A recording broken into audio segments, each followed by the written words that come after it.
नमस्कार. आज आपण 17व्या श्लोकाचा अर्थ जाणून घेणार आहोत. श्लोक 17.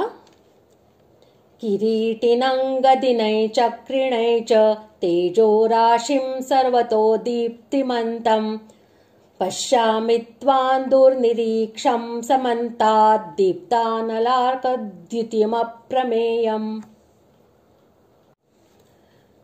श्लोकाचा अर्थ: मी आपल्याला मुकुट घातलेले, गदा व चक्र धारण केलेले, सर्व बाजूंनी प्रकाशमान तेजाचा समूह असे प्रज्वलित अग्नी व सूर्य यांच्याप्रमाणे तेजाने युक्त, पाहण्यास अतिशय कठीण आणि सर्व दृष्टींनी अमर्याद असे पाहत आहे.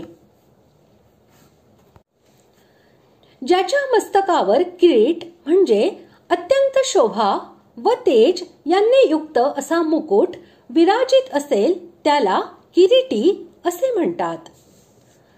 ज्याच्या हातामध्ये गदा असेल त्याला गदी असे म्हणतात आणि ज्याच्या पाशी चक्र असेल त्याला चक्री असे म्हणतात. या तिन्ही पदांचा प्रयोग करून अर्जुनाने हे दाखविले आहे की मी तुमच्या या अद्भुत रूपामध्येही तुम्हाला महान तेजोमय मुकुट धारण केलेला आणि हातामध्ये गदा व चक्र घेतलेला असा पाहत आहे. ज्याचा दिव्य प्रकाश वर खाली, आत बाहेर व सर्व दिशांना पसरलेला असेल त्याला सर्वतो दीप्तिमान असे म्हणतात. तसेच प्रकाशाच्या समूहास तेजोराशी असे म्हणतात.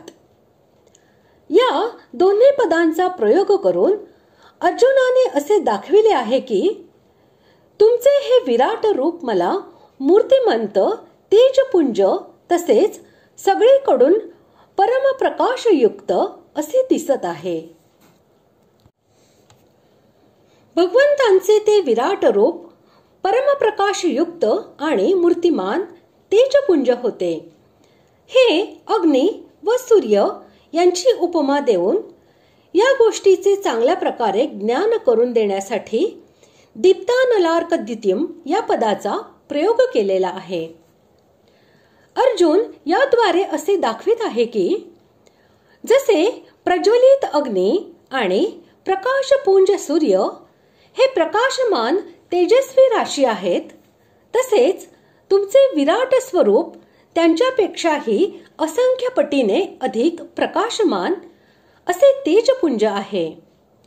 अर्थात अग्नी व सूर्य यांचे तेज कोण्या एकाच देशात दृष्टीला पडते, परंतु तुमचे हे विराट शरीर सगळीकडून त्याच्यापेक्षाही अनंतपट अधिक तेजोमय असे दिसत आहे.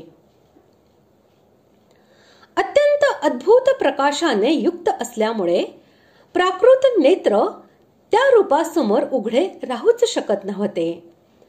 म्हणून सामान्य लोकांच्यासाठी ते दुर्निरीक्ष असे म्हटले आहे.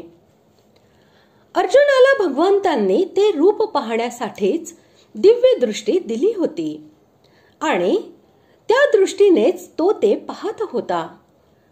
यामुळे दुसऱ्यांच्यासाठी दुर्निरीक्ष असूनही त्याच्यासाठी ते तसे नव्हते. जे मापता येत नाही किंवा कोणत्याही उपायाने ज्याची सीमा जाणता येत नाही ते अप्रमेय होय. जे सगळीकडून अप्रमेय आहे त्याला समंतात अप्रमेय असे म्हणतात.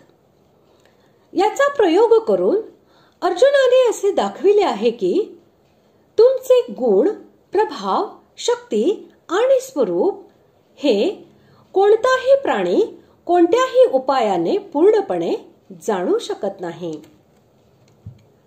अशा प्रकारे आज आपण 17व्या श्लोकाचा अर्थ जाणून घेतला.